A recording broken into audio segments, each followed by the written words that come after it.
Hey everybody, Brayden here. Welcome back to another tournament game video.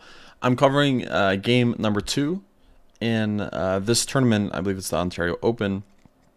I lost my first game in a crazy, very long game. I'm going into game 2 of the day where I had a very small break because the game was like 5 or 6 hours in a very hot venue. So I was tired, exhausted, and hot. I'm always hot, but no, seriously. This was a game where I was playing with the white pieces that I wasn't sure how I would fare. And the position went e4, c5, knight f3, and I was really hoping for d6. I wanted to play something I was familiar with, but no, I get e6, of course. So, of course, e6 is something I should have been familiar with. I am now. But at the time, this was one of my big weaknesses, and I feel like that's the case for a lot of people. People love studying their d6 and even g6 Sicilians, but they kind of neglect e6 positions, which is my case for sure at the time. So we see e6. I go into an open Sicilian as I normally do. Knight c3, queen c7, and bishop to e3. And I was really scared here because I don't know how to deal with moves like knight f6 followed by this bishop b4. So I was just hoping for the best. Of course, bishop e3 is already kind of like not the best move. Bishop d3 is just much better to defend the e-pawn even further. But I played bishop e3. Knight f6, and here I'm always scared with these like bishop b4 moves. I'm never sure what to do, so I just played a3, preventing the move right away. We see b5, now bishop d3 to defend the pawn again, and the whole point of this is if they play b4, then well, I'm defending the pawn, so I don't need to react to it if I feel like I might not need to. Plus I can play like knight de2, but then of course you always have to worry about some sort of d5. Anyways, my opponent played bishop b7 instead. I castle. They play b4, and after a takes b4. By the way, b4 is not really the best way to continue here, but we'll see that as the game goes on. We get to this position where, it turns out the way black played wasn't the best, but I wasn't really sure what to do. And there's a really funny move here that I looked at. The computer just gives, and it's really foreign to me why it's the case, but it's the move rook a4. We're practically the only try for black here is knight c6, which is so strange to me. Like I was looking at a move like bishop d6, which of course is really bad because of f4, so I wasn't really worried about that. Even bishop takes c3 was a worse choice, but you have to play knight c6 first, or after knight takes c6, then you have to take. And yeah, this is extremely weird to me because like why, like what's going on here for either side? Like you can play b takes, and then if queen takes or something, let's just say queen takes, but I think bishop takes is better. Giving up the pawn, I don't know. I didn't entertain this position too much when I was analyzing it afterwards, but I just thought this was very entertaining to look at, so I just wanted to show kind of like what that is, and if you'd like to look at it further, be my guest. But I played knight de2, which is less active and therefore inaccurate according to the engine, but what can you do? My opponent plays knight g4, which has two ideas. The first idea is, of course, I think we have to mention it. It is mate. The other idea is to bring the knight to e5 and potentially take the bishop on d3, which is always a serious option here. I played bishop to f4. And now we see bishop d6, which I was pretty happy to see because, of course, trading off this dark square bishop after a move like e6 is generally something that I feel like favors white. And I don't think that's far from the truth here. I played knight g3, hoping for a certain line which we'll actually see in the game. I was just expecting a move like knight e5, but that was not played. The move h5 was played, which again, admittedly, I was expecting. The whole point is, of course, you can't take because there's mate. and you have to enter this specific variation, which I thought just was like slightly better for white, and that I was happy to play. Where h3, you play knight e3. Knight e3 isn't really the best choice. You should just play knight e5, and just accept that, you know, you put your pawn on h5. Maybe you'll put it on h4. This isn't the worst position ever for black. But instead, my opponent played knight e3, which the idea is, of course, after takes, they can take our queen. And I just went into it because this is kind of what I was hoping for, where after takes, queen f3 takes, and then takes. We have like a pretty nice center. King f2 and rook g1 could create some counterplay that might be annoying against the g-pawn, and we'll see that happen in the game. But there's a funny reply here, which is knight f5, which is very strange. So, in my opinion, I think the most interesting thing to look at is, of course, what if they take our queen and then take theirs? Well, here, of course, they're actually just losing a piece after takes on b2 or takes on c3. I think taking on b2 is a little bit more of a problem. And something like this, as we can see, yeah, we're actually up a piece. So this is winning for white. Pretty funny variation. But the other idea is they should actually take with the knight, where after knight takes and pawn takes, this is very uncomfortable for black, because if they castle, they're losing this pawn, and if they don't, we might take on e6, which kind of opens the position a little bit more, which feels like it's favorable to us. Like, one thing that they would maybe love is, like, let's just say knight c6 to take with the f pawn, maybe, and go for some like central control. But look at their king; they simply can't. At the very least, we have bishop g6 check, removing castling rights, and not winning their queen, unfortunately, as their queen is covered. I think a move like queen e2 maybe should be played, or maybe we take on h5 to net a pawn. But this is actually very annoying. And another point is, after pawn takes, which is what was like really confounding to me, this move queen to e2, I believe, is really just hard to deal with, even if we sacrifice in exchange. Knight takes f1, for example.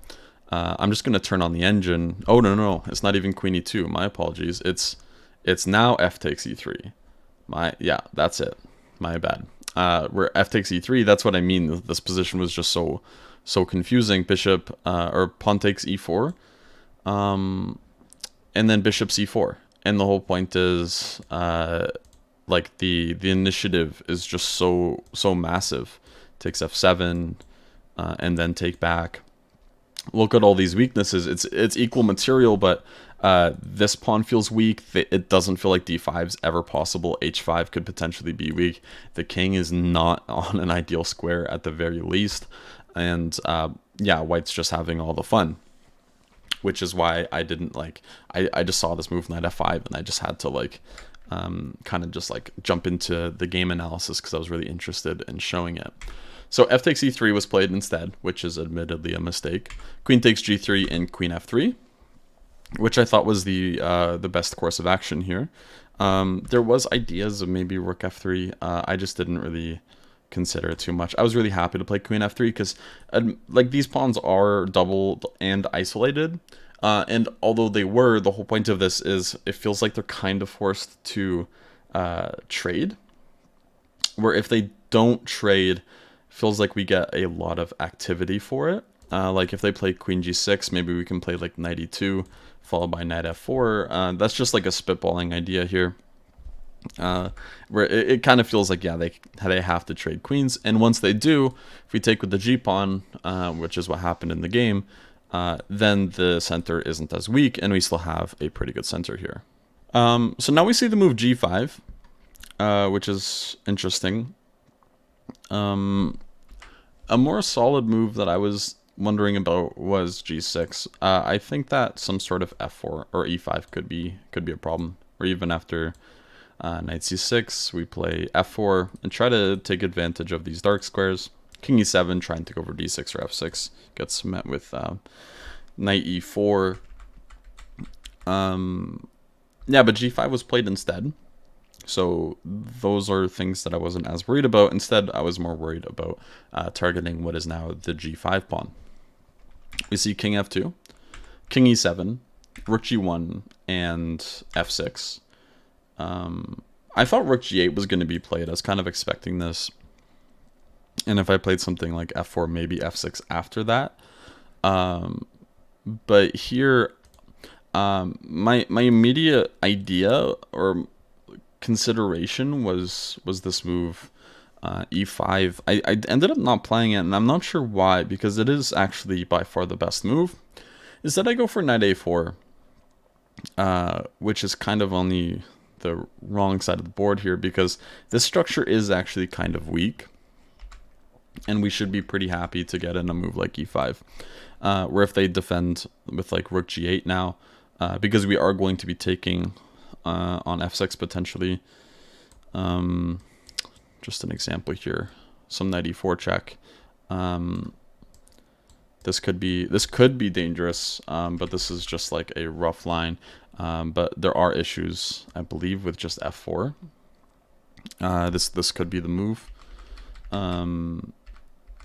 Anyways, so yeah, rook g1, f6. Anyways, doesn't really matter as much because I played knight a4, just not going for e5, which was kind of admittedly pretty silly, which allows them the opportunity to play d6. But this also isn't really as great of a move. I played f4 now, but knight b6 was very annoying with the idea of h4. Where they now have to defend the g-pawn, and after they do, there's this pretty forcing line. Like, there's not really a choice for it after takes, and f4. Very surprising move to me, allowing g4. This actually just completely wins after rook h1, because they have to defend the pawn, and then I go rook ag1. And the problem here is rook takes g4. There's not really a way to protect against it. So they're losing the pawn here. So if they play something like bishop c6, then rook takes g4 is playable. Or after pawn takes, rook takes. This pawn's also weak. Things are just dropping off the board now.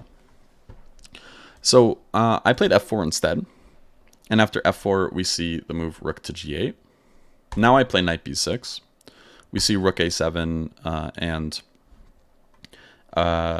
I believe f takes g5, f takes g5, and this funny move rook a5 is really good, just because there's not really any e5 here, because it just weakens the square so much, and we can just start building up naturally with a move like b4, where none of their pieces are happily placed. Like right now we're threatening a move like b5, which is also really annoying, so they have to also deal with problems like that.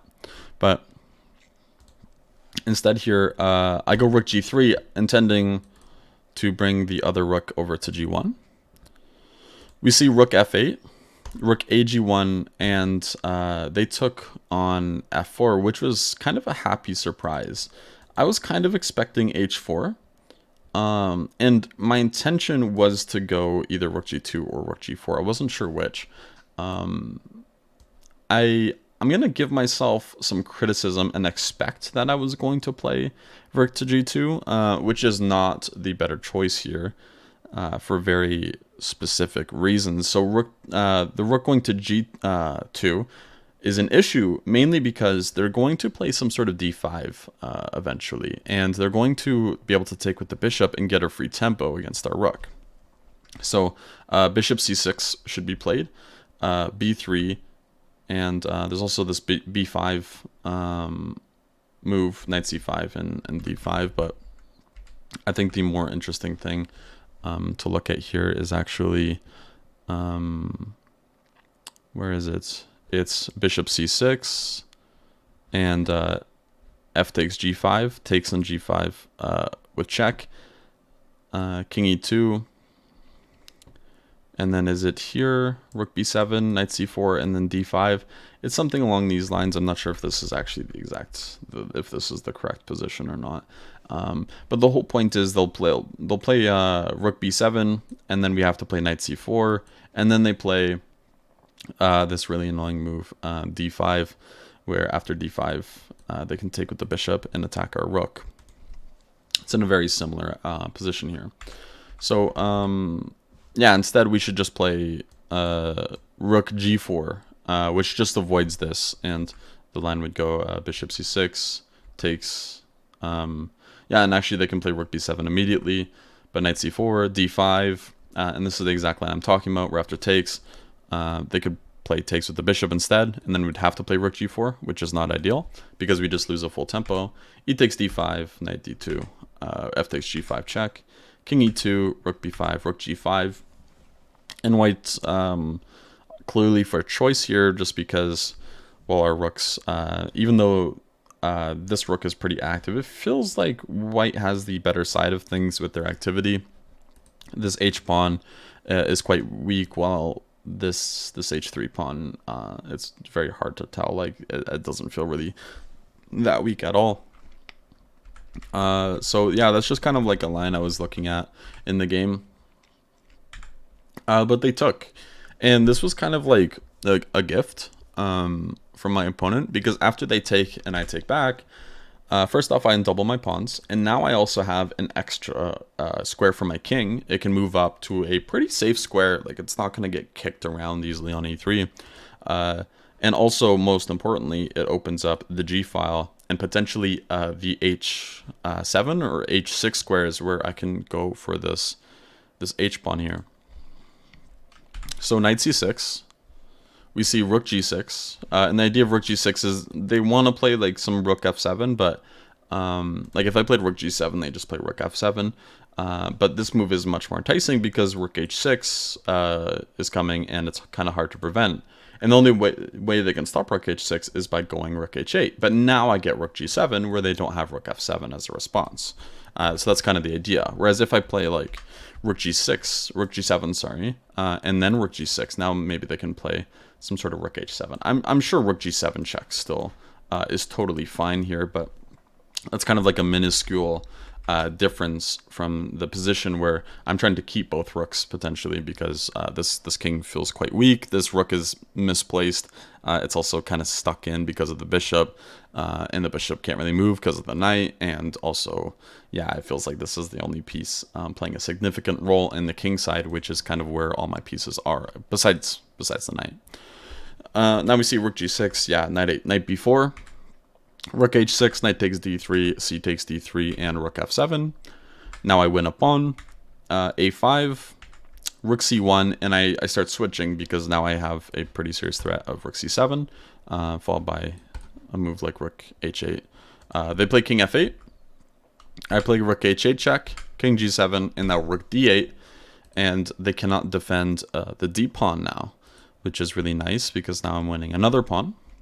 d5. I switch over, give them a check on g1 first to force their king to the side, because now there's always mate threats. I took, and kind of the point here is if they were to take, which they did, knight takes, bishop takes, and then rook takes, I'm already threatening checkmate. And if they play a move like f5, then I can play my rook to g5, and this pawn at the very least falls, winning another pawn, and they're not really in time to go for counterplay because, again, there could be significant mate threats. So knight takes d5 was played, but they played bishop a6, keeping the light squared bishop, which I think is actually not a bad idea because it does offer some reasonable counterplay. I played d4.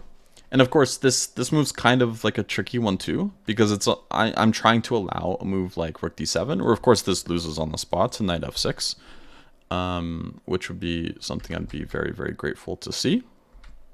But no, rook b7 was played, and I was kind of kicking myself over my technique a little bit because I wasn't sure exactly what to do here. But I found a move I was pretty happy with after the game, which is b4. So it feels like I'm going to lose the pawn anyways. It doesn't make sense to go passive and defend it, because even if I tried that, bishop d3 would come and kick my rook out. So b4 gives up the pawn and also closes the file. And now after b4 takes, I also have rook d6 just winning the f6 pawn instead. So I just give up my b pawn, win their f6 pawn, which Their f6 pawn feels more valuable because it kind of covers like the area around their king, so their king will feel even more loose. They played bishop d3. I played knight takes f6, and they felt enticed to take. If they don't take, king h8 will get mated in 1 here, and if they go king h6, it just didn't feel like a smart idea because I believe my plan was knight g8 check, which after king h5 there's mate, king h7 there's also mate. So they're kind of forced to play rook takes f6. I took, and when I played that, I had to calculate this specific variation with b3, but I noticed I'm just in time. So there's the move king e3, where if they play b2, I'll take. They can promote, but this is a losing rook ending where I'm up 3 pawns, and I think it's safe to say that this is totally winning. So I wasn't too worried about that. So they defend the bishop. Now king d2, which is kind of the point of this variation, where now b2 I can take, and they don't even promote the pawn, winning a rook and going to the rook versus rook. It's now 2 rooks versus 1. So you see rook d7, I played king c3, rook c7 check, king b2, and now rook d7, and I was kind of kicking myself just because it felt like I was allowing things I didn't have to allow. But I end up going for a variation that I think does actually just completely work in my favor, which is f5. I realize I have to give up the d4 pawn for any chances to win, and after I give up the d4 pawn, rook f7, king h8, I can play this move f6, and there's more mate threats and more mating problems here. So the point here after f6 is, well, they play rook d8 because I have a pretty straightforward threat here. Let's just say rook d2, thinking they're being clever because there's discovery problems. I can play rook f8 check, king h7, rook g7 check, king h6, and rook h8 check. I don't even care that those are the discovery. I just take the pawn. And now this is completely winning. Eventually, they just run out of checks in this position. This bishop will be taken, and it's forced mate in just a few moves after they sacrifice their rook. So that's why they played rook d8.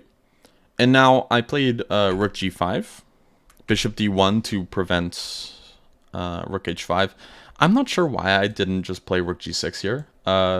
This completely wins. The whole point of this move, rook h5, is it has another mate threat. Let's just say rook c8. Now rook h5 check. If king g8, rook g7, rook h8. So we just keep threatening mate with this pawn on f6. So bishop d1 obviously prevents rook h5. Rook g6 just renews the threat, because if bishop c2, then we just go rook h8. Or rook h6, sorry. And the same thing happens here. So I played rook g2, preventing rook d2, because I was on pretty bad form. Bishop to f3, rook to f2, which makes no sense. Again, I really should be going for mates on this h file, like by giving a check. The problem here is I would want to play rook g6, but it kind of runs into problems after rook to d2 check, or I can't take the pawn. But it still runs out after king a3. Again, I still have this problem. They still have this problem they have to deal with. And after rook a2, king b4, they're still not in time. They're still getting mated here. So I could have gone for this, but of course I didn't. Played rook f2. Now rook e7 because they're attacking my rook here. Rook a8, rook f4, and I'm finally getting this in. Because they don't have bishop e4 as a response. Rook g7 check, rook h4, and I noticed that they actually do run out of checks here. So rook a2, king c3, rook c2, king b4, bishop g8, and just rook h8. And after rook c4 check, king b5, my opponent resigned because rook takes g8 is going to happen in like 2 moves. They give up the piece and then they push and then we take. And luckily there are no stalemate problems.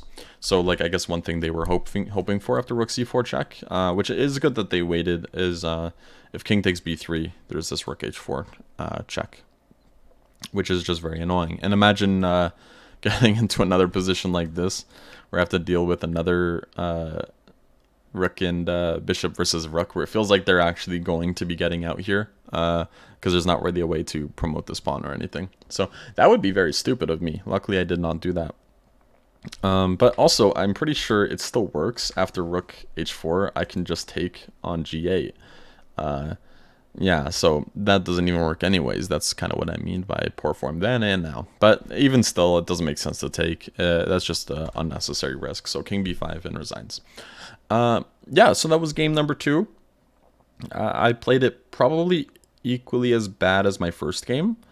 It feels like there was definitely some conversion mistakes, especially where there was this knight e3 and then knight f5 possibility, but I'm going to give myself credit for that. That's a very difficult move to find. If we go all the way back here, seeing this move knight f5 is pretty crazy. Going for this because, well, again, we have to realize that, yeah, this is actually just an improved version on the game of f takes e3, queen takes g3, where just imagine their pawns here and they're just covering less squares in the center. And there's just more central weaknesses, especially on the dark squares, where they're missing a dark square bishop. Regardless, that was game number 2. I hope you guys enjoyed, and I will see you in game number 3 of this tournament. Bye-bye.